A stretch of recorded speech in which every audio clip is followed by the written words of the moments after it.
भैरव रहस्य। अनेक साधक भैरव को शिव का अवतार मानते हैं। दार्शनिक दृष्टि से यह कथन उसी प्रकार का है कि जिस प्रकार प्रणाम को विष्णु और रुद्र को शिव के रूप में समझा जाता है।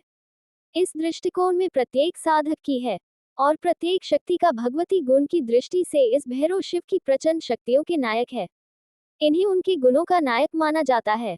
इनका रूप बड़ा भयंकर है, किंतु ये स्मरण रखना चाहिए कि जीव में स्थित यह गुण भी कार्य सिद्धि एवं मनोनुकूलता प्राप्ति में सहायक सिद्ध होता है।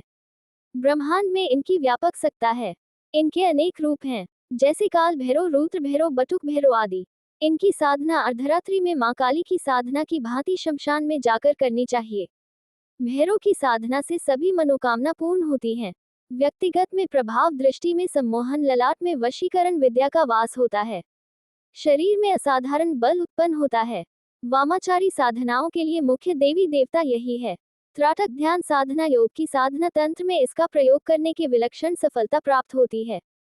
तांत्रिक वाम साधनाओं की शास्त्रीय विधि अत्यंत दुष्कर है।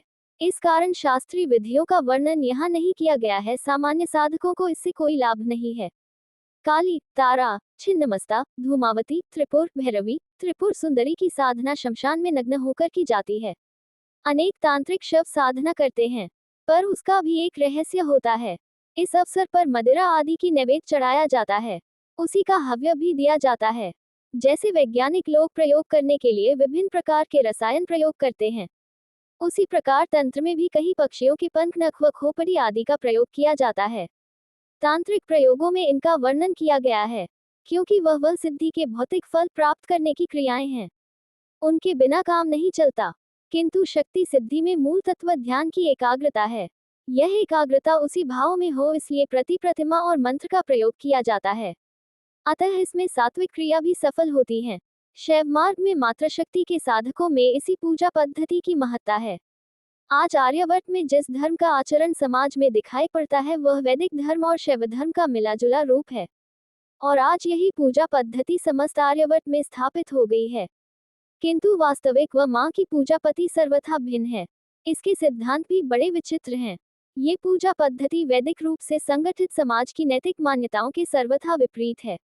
इसलिए ये सामाजिक नहीं है, परंतु कभी यह भी सामाजिक थी, क्योंकि इससे अनुयायियों के समाज का गठन उसी प्रकार का था।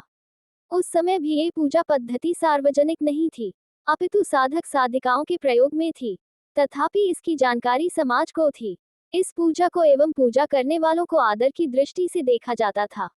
आज के वैदिक मार्ग तांत्रिक एवं वैदिक संस्कृति के विद्वान वाम मार्गी इस पूजा पद्धति का बखान करने बैठते हैं, तो इसे वे कहते हैं कि कबायली लोगों का एक समुदाय प्रकृति में होते प्रजनन के कारण लिंग और योनि की पूजा करने लगा था। किंतु कितने विस्मय की बात है कि यही महापंडित शिवलिंग की महिमा गाते हुए दृष्टिगत होते हैं, जो लिंग और योनि के संभोगरत स्थिति का ही एक प्रतीक है। उस समय में स्मरण नहीं रहता कि यह काबाइलियों की अज्ञानता का प्रतीक है, उनके पूजन के योग्य नहीं है। इन मूर्खों ने वाम मार्ग की वैज्ञानिकता को समझा ही नहीं, ये केवल अंधास्था के शिकार हैं। इनकी दृष्टि में वैदिक धर्म एवं रीति ही सर्व विकसित व्यवस्था है और सारा ज्ञान वही समाहित है। यह मानने में इनकी हेठी होती है कि विश्व में कोई अन्य मार्ग भी वैज्ञानिक सत्य की मंजिल तक पहुंच सकता है। ये सभी संप्रदायवाद से प्रभावित लोग हैं, अतः इनकी व्याख्या भी इसी से प्रभावित होती है कि यह शिव को वैदिक परंपरा में ही मानते हैं, क्योंकि दूसरों के देव को ये कैसे आदर दे सकते हैं। शिव, भैरव काल, भैरव बटुक, भैरव वीरभद्र, गणेश, काली, तारा, छिन्नमस्ता, धूमावती, त्रिपुर सुंदरी, त्रिपुर भैरवी की सभी शिव मार्ग के देवता हैं। अतः इनकी साधना भी वाम मार्गी है। कुछ लोग यहाँ पर प्रश्न करते हैं कि आप साधनाओं की विधि व मंत्र क्यों नहीं लिखते। इसका ये कारण है कि बगैर दीक्षित हुए या संप्रदाय की परंपरा मालूम नहीं होने पर इनके मंत्र और साधनाएं जीवन को कष्टपूर्ण बना देती हैं।